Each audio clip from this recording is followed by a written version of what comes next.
Bismillahirrahmanirrahim. Assalamualaikum warahmatullahi wabarakatuh.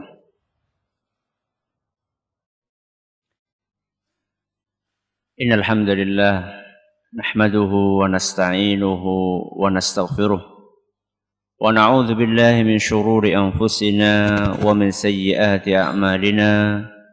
May yahdihillahu fala mudilla lahu wa may yudlil fala hadiya lahu. وأشهد أن لا إله إلا الله وحده لا شريك له وأشهد أن محمدا عبده ورسوله يا أيها الذين آمنوا اتقوا الله حق تقاته ولا تموتن إلا وأنتم مسلمون يا أيها الناس اتقوا ربكم الذي خلقكم من نفس واحدة وخلق منها زوجها وبث منهما رجالا كثيرا ونساء واتقوا الله الذي تساءلون به والأرحام إن الله كان عليكم رقيبا يا أيها الذين آمنوا اتقوا الله وقولوا قولا سديدا يصلح لكم أعمالكم ويغفر لكم ذنوبكم ومن يطع الله ورسوله فقد فاز فوزا عظيما أما بعد فإن أصدق الحديث كتاب الله وخير الهدى هدى محمد صلى الله عليه وسلم وشر الأمور محدثاتها وكل بدعة ضلالة. Kita panjatkan puja dan puji syukur kehadirat Allah Tabaraka wa Ta'ala pada kesempatan malam yang berbahagia kali ini. Kita kembali diberi kekuatan, kesehatan, hidayah serta taufik dari Allah Jalla wa Ala, sehingga kita bisa kembali menghadiri pengajian rutin tafsir kita ini di Masjid Agung Darussalam Purbalingga. Kita berharap semoga Allah Tabaraka wa Ta'ala berkenan untuk melimpahkan kepada kita semuanya ilmu yang bermanfaat, sehingga bisa kita amalkan sebagai bekal untuk menghadap kepada Allah Jalla wa Ala. Amin ya Rabbal Alamin. Salat dan salam semoga senantiasa tercurahkan kepada junjungan kita Nabi besar Muhammad sallallahu alaihi wasallam, kepada para sahabatnya, keluarganya dan umatnya yang setia mengikuti tuntunannya hingga hari akhir nanti. Para hadirin dan hadirat yang kami hormati, dan juga segenap pendengar Radio Roja di Jakarta, di Bandung, di Lampung, para pendengar Radio Bas FM di Solo Tigo dan sekitarnya, para pendengar Sunnah FM di Cirebon, dan juga para pemirsa Roja TV dimanapun Anda berada. Sebelum kita melanjutkan pembahasan tentang tafsir surat Al-Ma'un, saya ingin mengucapkan taqabbalallahu minna wa minkum. Semoga Allah menerima amal saleh kita semuanya dan bisa dijadikan sebagai bekal untuk menghadap kepada Allah Jalla wa Ala. Allahumma amin. Berikutnya kita sudah mulai menjelaskan tentang tafsir surat Al-Ma'un atau surat Ar-Ra'aitah, di mana Allah Subhanahu wa Ta'ala berfirman, Ara'aital ladzi yukadzibu bid-din. Tahukah kalian siapa orang yang mendustakan hari kebangkitan? Setelah Allah bertanya seperti itu, kemudian Allah menjelaskan apa sih sifat-sifat orang yang mendustakan hari kebangkitan. Allah memulai dengan sifat yang pertama. Apa sifat yang pertama? Fadzalika alladzi yadu'ul yatim. Sifat yang pertama, dia suka menghardik anak yatim. Sifat yang kedua, wala yahuddu ala ta'amil miskin. Dia tidak mengajak orang untuk memberi makan kepada orang miskin. Sifat yang ketiga, apa? Fawailul lil musallina alladzina hum an salatihim sahun. Sifat yang ketiga adalah orang yang lalai Orang yang lalai dari salatnya. Maksudnya gimana orang yang lalai? Maksudnya? Banyak. Maksudnya banyak. Ada yang tidak sholat sama sekali. Ada yang sholat tapi Senin Kemis. Ada yang sholatnya tepat. Ada yang sholat terus tapi tidak tepat waktu. Ada yang sholatnya tepat waktu tapi tidak memenuhi syarat atau rukun atau wajib sholat.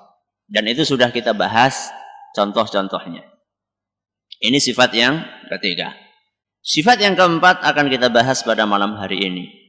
Dan kita akan lanjutkan pada pertemuan yang akan datang insyaallah. Apa sifat yang keempat? Alladzina hum yura'un. Alladzina hum yura'un. Ini ayat yang ke-6. Artinya yaitu orang-orang yang berbuat riya. Orang-orang yang berbuat riya. Riya itu apa, Ustaz? Apa riya? Pamer apa? Pamer duit? Kata Imam Ibnu Hajar Al-Asqalani, riya itu adalah menampakkan ibadah. Menampakkan ibadah supaya dilihat sama siapa? Sama orang lain. Kalau menampakkan kesemut gimana? Menampakkan ibadah supaya dilihat sama orang lain. Apa tujuannya? Agar dipuji. Itu definisi dari riya. Riya, kata Imam Ibnu Hajar Al-Asqalani, adalah menampakkan ibadah supaya dilihat sama orang lain, kemudian dipuji oleh mereka.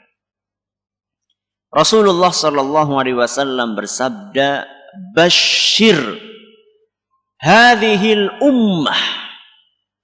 Berilah kabar gembira kepada umat ini. Apa kabar gembira tersebut wahai Rasul? Kata beliau, "Basyir hadhil ummata bis-sana'i war-rif'ati wan-nasri wat-tamkini fid dunya." Berilah kabar gembira kepada umat ini bahwasanya umat ini akan mencapai keluhuran, ketinggian, kemenangan dan kekokohan di atas muka bumi ini. Umat apa? Islam. Umat Islam akan mendapatkan kemenangan, kekokohan, ketinggian, keluhuran di muka bumi ini. Tapi, kata Nabi SAW, "Faman amila minhum amal al-akhirati lid-dunya." Tapi barang siapa di antara mereka melakukan amalan ukhrawi. Apa amalan ukhrawi? Ibadah. Amalan tujuannya untuk mencari akhirat. Ibadah. Seperti sholat, puasa, zakat, haji, dan yang semisalnya.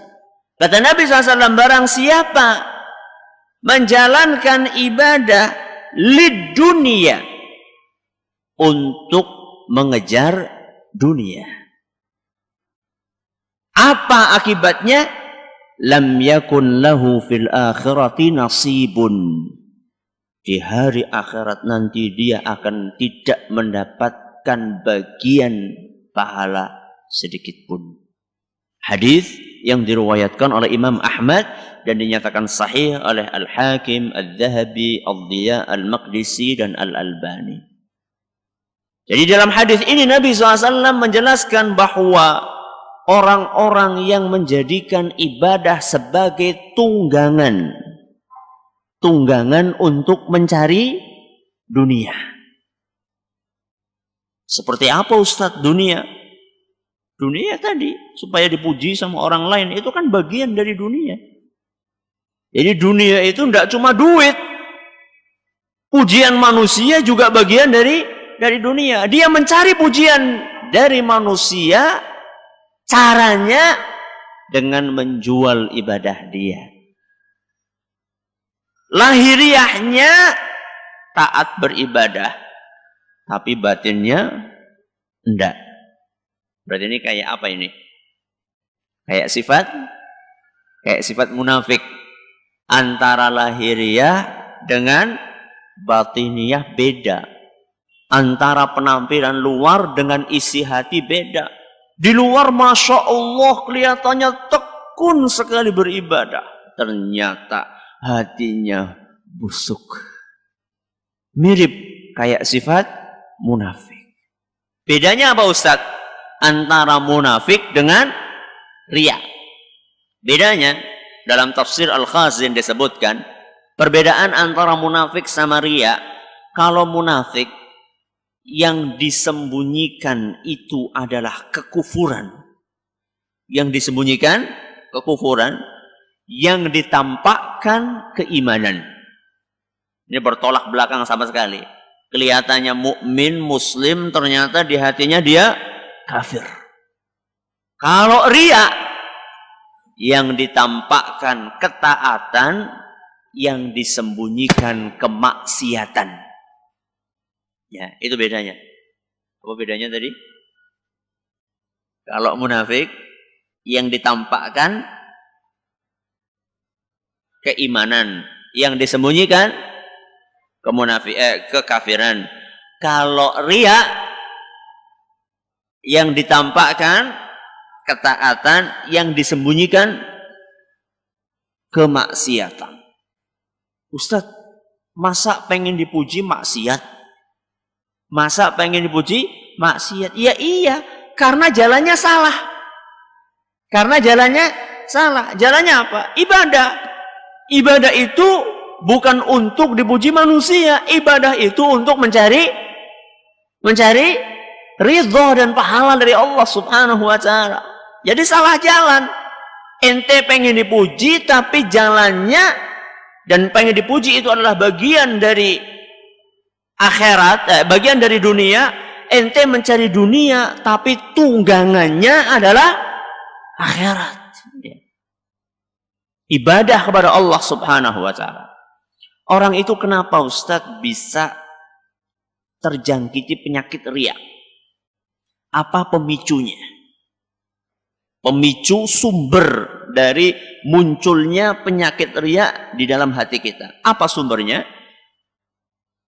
Kata para ulama, sumbernya adalah karena kecintaan yang berlebih terhadap kedudukan. Sumber penyakit riya, kenapa orang terjangkit penyakit riya? Karena dia itu sangat senang untuk memiliki kedudukan. Kedudukan ini bisa jadi bersifat duniawi, bisa berbau agama. Bersifat duniawi contohnya kayak apa contohnya? Kursi apa? Kursi panas atau kursi anget ya. Contoh yang lain?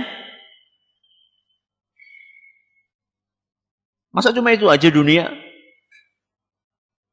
Popularitas. Terus? Itu aja dunia? Masya Allah, ini di hadapan saya orang-orang tidak kenal dunia ini kelihatannya. Kekayaan. Apalagi? Jabatan. Ya kursi panas tadi sama aja. Wanita, kedudukan sosial. Ini contoh sifat yang sifatnya duniawi. Kalau yang bau agama kayak apa? Ketokohan dalam agama. Ketokohan dalam agama. Atau supaya tenar dijuluki sebagai ahli ibadah. Atau supaya dapat label zuhud. Label zuhud kayak nyari label halal aja. Jadi dapat label zuhud dari orang-orang. Ini yang berbau agama.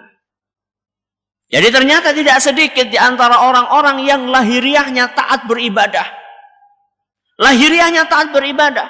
Masya Allah, dia lahiriahnya rutin menunaikan sholat 5 waktu secara berjamaah. Kemudian dia juga gemar menghadiri majelis taklim, rajin bersedekah, hilir mudik untuk umroh dan haji. Sampai tidak terhitung lagi berapa kali dia umroh dan haji. Itu lahiriahnya seperti itu. Tapi ternyata batinnya itu menyembunyikan sesuatu. Apa sesuatu yang dia sembunyikan? Ternyata dia imma kalau tidak mengejar kedudukan duniawi, dia mengejar posisi yang berbau agama. Kedudukan duniawi contohnya kayak apa? Bentar lagi mau nyalon. Bentar lagi mau nyalon.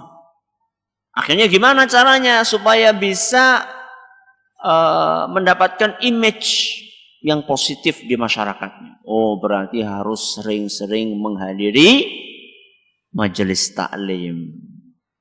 Padahal dulu tidak pernah kelihatan di majelis taklim. Kok ujuk-ujuk tiba-tiba nongol di majelis taklim?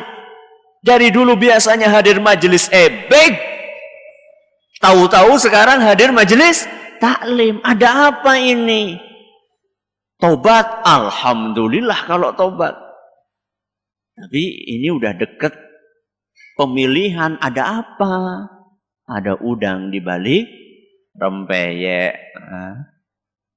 Ini misalnya ngejar kursi jabatan. Ada orang yang menggunakan ibadah tadi, hilir mudik, haji dan umrah, tujuannya karena dia ingin bisnisnya maju dengan cara menjual brand atau label haji di depan namanya. Jadi supaya kelihatan perusahaan ini perusahaan yang bersih. CO-nya siapa nih? Ya. Siapa ini? Ya. Komisarisnya siapa? Oh, komisarisnya Haji Fulan. Haji pangkat berapa ini? Haji pangkat 7. Udah 7 kali haji. Ya. Jadi pasti ini tidak mungkin ini bermain kotor. Tujuannya untuk mengejar sesuatu yang sifatnya duniawi. Ada juga dia tidak mengejar itu, tidak mengejar harta, tidak mengejar jabatan, cuman dia hanya pengen memiliki kedudukan sosial di masyarakat. Subhanallah, kadang-kadang saya ketemu dengan orang-orang yang dia rela mengeluarkan duit ratusan juta untuk menjadi katakanlah pejabat, entah itu tingkat desa atau tingkat kecamatan atau tingkat kabupaten. Kalau dikalkulasikan jabatan dia selama 4 tahun itu tidak akan mengembalikan modal dia. Modalnya sekian ratus juta selama 4 tahun. Katakanlah 400 juta modalnya. Jabatan dia berapa? 4 tahun. Berarti kan setiap tahun dia harus punya pemasukan berapa? 100 juta.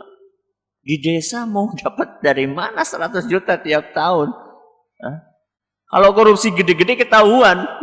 Terus yang dikejar apa? Prestis. Ya. Lurah, prestis, kepala desa. Ya. Subhanallah. Sehingga dia kelihatan taat beribadah, tapi untuk mengejar sesuatu yang sifatnya duniawi. Mereka adalah orang-orang yang telah membeli akhirat atau membeli dunia dengan mengorbankan akhirat.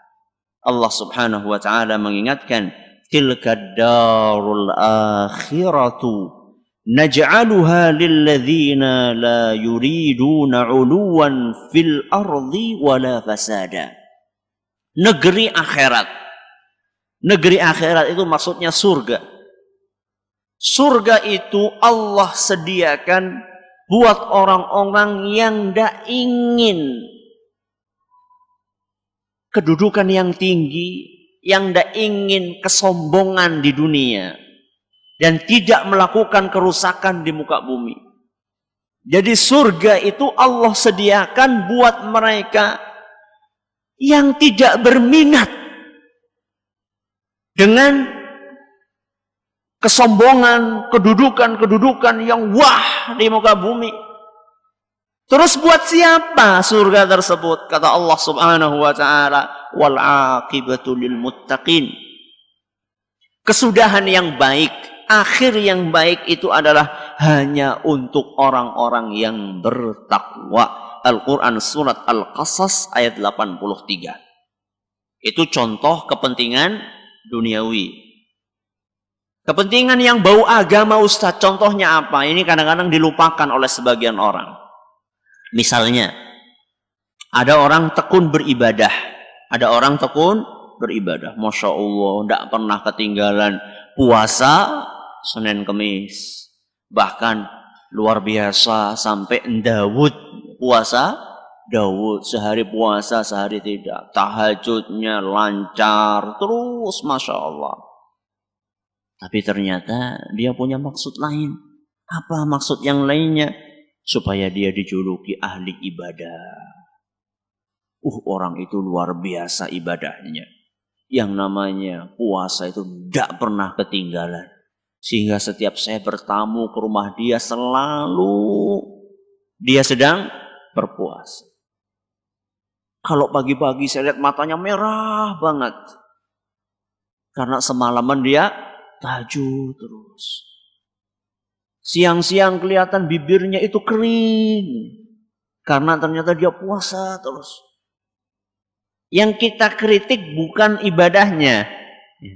Jadi jangan sampai nanti, kalau gitu ndak usah puasa Ustaz lah. Bukan itu. Yang dikritik adalah apanya? Niatnya. Makanya tadi saya katakan, ada orang rajin ibadah, dia punya maksud lain. Maksudnya adalah supaya dia mendapatkan gelar ahli ibadah. Atau orang yang sangat zuhud terhadap dunia. Atau mungkin dia ingin dia ingin dijuluki sebagai wali. Sebagai wali. Supaya apa Ustaz? Ya supaya orang terkesan bahwasanya dia itu orang yang dugdeng. Dugdeng itu apa? Dugdeng itu sakti mandraguna. Ahli ibadah ini ahli ibadah mesti dugdeng. Atau dia itu punya kemampuan weruh sakdurunge winarah. Apa artinya?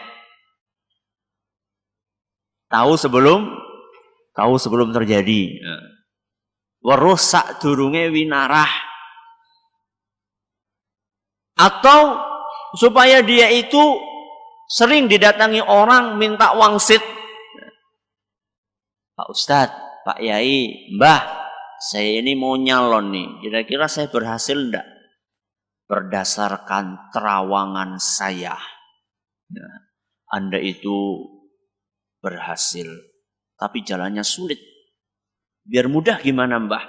Biar mudah wani piro. Bayar berapa sama saya biar mudah? Ini orang-orang yang menjadikan ibadah sebagai sarana untuk mengejar kedudukan. Kedudukan yang berbau agama. Kalau tadi murni sifatnya duniawi. Contoh yang lain apa Ustaz? Contoh yang lain yang berbau agama. Ada orang rajin mencari ilmu. Rajin mencari ilmu agama. Entah itu dengan ngaji. Atau dengan mondok. Atau dengan banyak baca buku, dan ini positif. Yang bikin hal-hal itu negatif, karena apa tadi? Niat. Apa niat dia? Niat dia semata-mata supaya nanti, di kemudian hari dia bisa memakai label ulama. Atau supaya dia digelari sebagai kiai yang karismatik. Atau supaya dia nanti dikatakan sebagai ajengan, kata orang Jawa Barat. Atau dikatakan sebagai tuan guru, kayak kata orang Kata orang, kok Padang? Nusa Tenggara. Ya. Atau dikatakan sebagai Tengku. Aceh, iya Aceh ya. Atau dikatakan orang Padang apa? Buya ya. Yang dikejar itu. Yang dikejar itu. Kalau sudah mendapatkan gelar itu, terus kenapa? Ya Masya Allah, kalau sudah dapat gelar itu, di mana-mana ketemu orang, tangannya diciumi di mana-mana, sehingga kemana-mana harus modal minyak wangi. Kata sebagian orang, emang enak? Nggak enak itu diciumin. Kita keluar minyak wangi, dapatnya ingus, kata dia. Karena yang namanya orang nyium kan kadang-kadang umbelen ya, sedang pilek, kan, terus kena ingus. Insya Allah, kalau kayak gitu ya dosa. Kalau ente tidak mau kena ingus, ya udah ndak usah ente sodorkan tangan ente. Ya.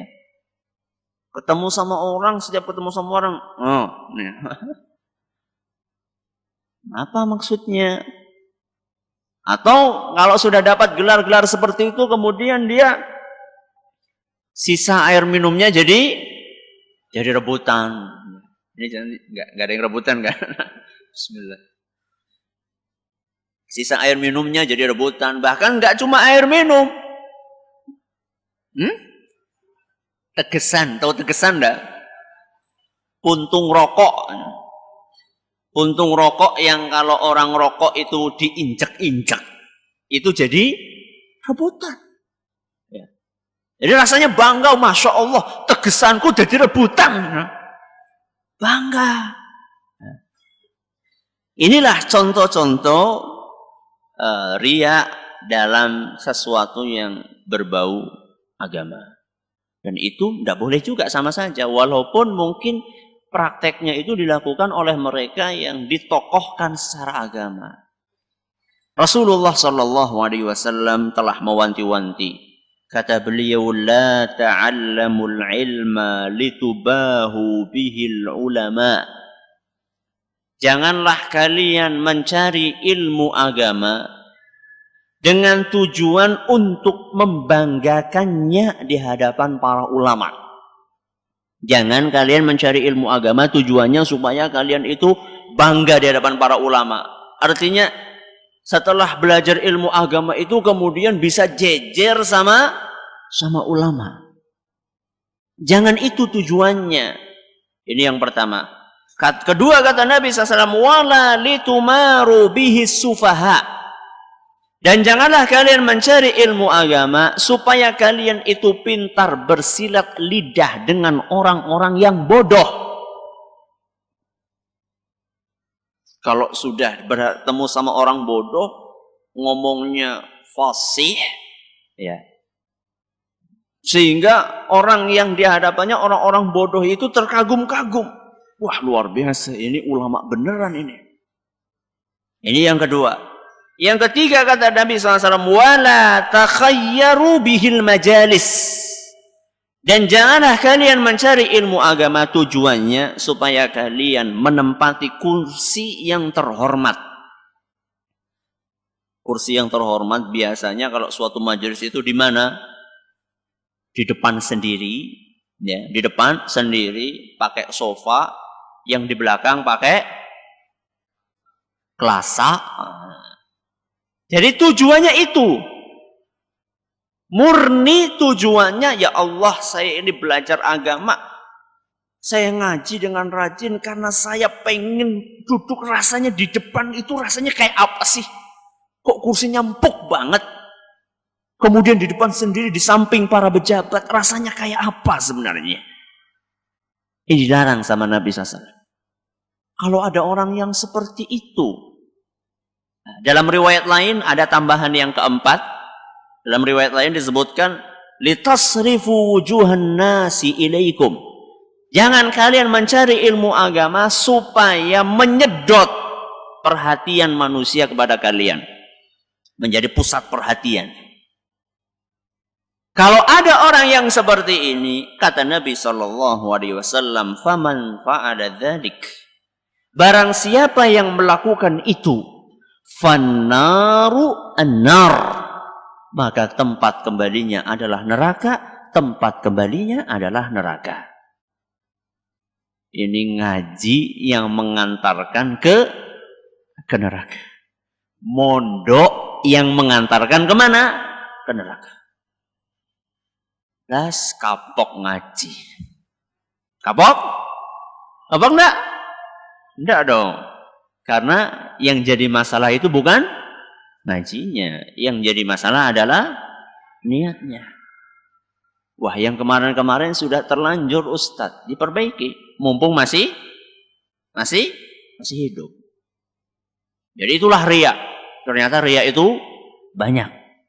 Ternyata riya itu banyak contohnya dan potretnya. Kirain riya itu hanya yang ngejar sesuatu kedudukan yang sifatnya duniawi. Ternyata ada juga riya untuk mengejar kedudukan yang berbau agama. Sengaja kita datangkan contoh-contoh tadi, potret-potret tadi. Supaya apa? Supaya kita tidak terjerumus ke dalamnya. Orang sebagian mengira dirinya selamat dari riya. Ternyata dia sedang melakukan riya. Setan itu lihai untuk menjerat manusia dengan perangkap-perangkap riya. Tidak bisa dengan perangkap riya yang berbau dunia. Dia akan pasang perangkap riya yang berbau agama. Gagal memasang perangkap yang bersifat agama karena dia tidak punya modal untuk itu. Dari kecil sampai besar belajarnya ilmu umum, jadi tidak punya modal. Bukan juga keturunan ulama, bukan juga keturunan ketujuh dari Sunan, ya, tidak punya modal. Akhirnya dijerumuskan pakai perangkap yang bersifat dunia. Makanya salah seorang ahli ibadah yang bernama Yusuf Ibnu Al-Husain Ar-Razi, beliau pernah mengatakan, a'azzu syai'in fid dunya al-ikhlas. Sesuatu yang paling mahal di dunia adalah ikhlas. Sesuatu yang paling mahal. Paling mahal, paling sulit. Sesuatu yang paling mahal di dunia adalah ikhlas. Kemudian kata beliau bercerita tentang dirinya sendiri. Wa kam ajtahidu fi isqatir riya'i an qalbi. Sering sekali saya berusaha keras untuk menghilangkan riya dari hatiku. Sering saya berusaha. Inilah ulama. Nah, ulama itu dia berusaha. Tidak mengandalkan diri atau tidak mengandalkan keturunan. Dia berusaha sendiri. Betapa sering saya berusaha untuk membersihkan riya dari hatiku. Wa ka'annahu yambutu fihi ala launin akhar. Tapi kemudian ternyata riya itu tumbuh lagi tapi warnanya beda. Maka sengaja kita beri contoh-contoh. Warnanya itu macam-macam. Ada yang warnanya hijau, ada yang warnanya kuning, ada yang warnanya merah, ada yang warnanya biru, ada yang warnanya hitam, ya. Ada yang sifatnya duniawi, ada yang sifatnya berbau agama. Itu, ya, itu pemicu dari sifat riya. Terus apa ruginya orang yang berbuat riya? Apa kerugian yang akan dialami oleh pelaku riya? Banyak kerugiannya. Kerugiannya banyak. Entah itu kerugian di dunia maupun kerugian di akhirat. Kerugian dunia apa? Antara lain akan dibongkar riyanya itu di hadapan khalayak ramai. Oleh siapa? Oleh Allah. Riyanya akan dibongkar. Riya itu memalukan enggak? Memalukan. Nah, itu aib. Itu akan dibongkar oleh Allah Subhanahu wa taala di dunia. Dalilnya apa? Hadis yang diriwayatkan oleh Imam Bukhari dan Muslim Dari Nabi SAW beliau bersabda, "Man samma'a Allahu bih." Barang siapa yang berbuat sum'ah. Apa sum'ah? Sum'ah itu mirip riya. Cuman kalau riya itu supaya dilihat, kalau sum'ah supaya didengar. Ya. Sum'ah itu dari kata sami'a, telinga, sam'un, telinga, pendengaran. Kalau riya itu dari ru'yah, penglihatan. Jadi kalau sum'ah itu supaya didengar, kalau riya supaya dilihat. Kata Nabi SAW, "Man samma'a Allahu bih." Barang siapa yang melakukan sum'ah, maka Allah akan beberkan sum'ah dia di hadapan para manusia. Maksudnya apa? Maksudnya manusia akan tahu bahwasanya dia itu beramal tujuannya untuk sum'ah. Kemudian kata Nabi SAW, "Waman ra'allahu bih." Barang siapa yang riya, maka Allah akan bongkar riya dia. Orang yang melakukan riya dan sum'ah, dia akan malu. Pengennya orang itu tahunya dia ikhlas. Makanya sampai bela-belain kalau ditanya ini ikhlas, enggak ikhlas lah, masa enggak ikhlas? Kayaknya mantep banget. Ikhlas ngomong-ngomong. Orang lain, dia pengennya orang lain taunya dia ikhlas. Tapi karena lahiriahnya sama isi hatinya beda, akhirnya dihukum oleh Allah Subhanahu wa ta'ala. Isi hatinya itu dibuka di hadapan khalayak ramai. Diceritakan, ada seorang Arab Badui sholatnya lama banget, sehingga performanya, penampilan lahirnya itu kayak khusyuk bang. Akhirnya orang-orang yang ada di situ ngelihat orang Badui tersebut lagi sholat dan sholatnya luar biasa kelihatannya. Mereka pun berkomentar, "Masya Allah, apik temen sholatnya, bagus banget sholatnya." Ternyata komentar itu kedengaran sama siapa? Arab Badui tersebut. Ketika dia lagi sholat, dengar sholatnya bagus banget, dia nengok. Dia nengok dan mengatakan, "Tidak cuma itu, saya juga lagi puasa," kata dia. Jadi yang luar biasa itu tidak cuma sholat saya sudah kayak gini, saya juga lagi puasa, lagi sholat itu. Subhanallah, Allah bongkar dengan dia mengungkapkan isi hatinya sendiri. Jadi mungkin dia supaya tambah banyak gitu loh. Jadi anak itu perlu dipuji, bukan cuma sholat saya, puasa saya juga luar biasa. Itu kerugian di mana? Di dunia. Di akhirat kerugiannya, wah lebih parah lagi. Di akhirat kerugiannya orang-orang yang riya, antara lain kerugiannya dia akan disiksa di neraka. Bukan sekedar disiksa, tapi dia akan disiksa pertama kali di neraka. Jadi bukan hanya disiksa saja, tapi dia mendapatkan siksa spesial. Siksaannya pertama kali, sebelum yang lain-lainnya. Diceritakan, ada seorang tabi'in yang bernama Syufai al-Asbahi. Suatu hari dia berkunjung ke kota Madinah.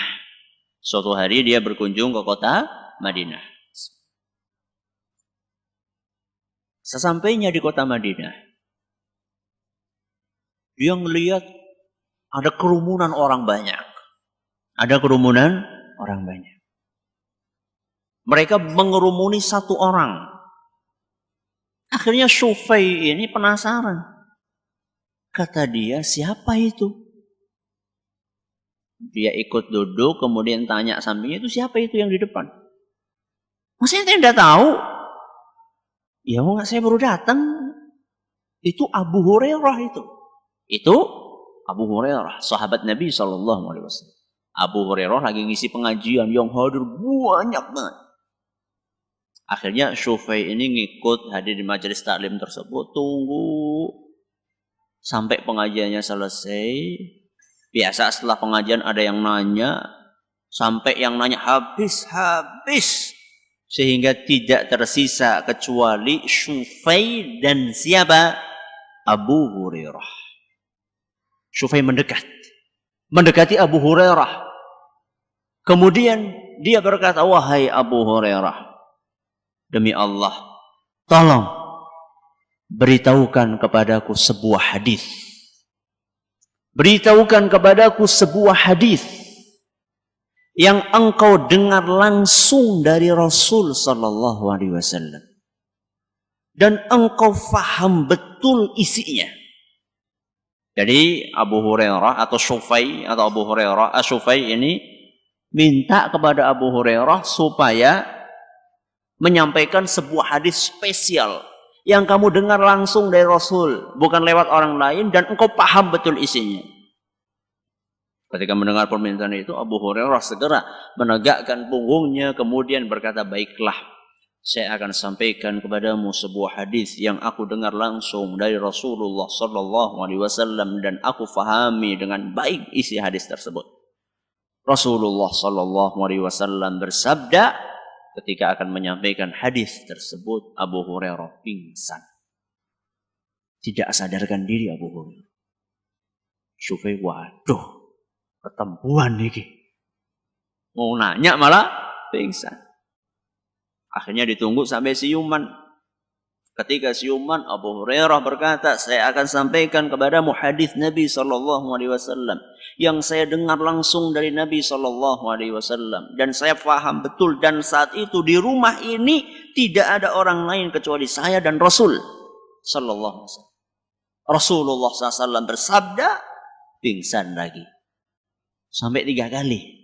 Pingsan sampai berapa kali? 3 kali.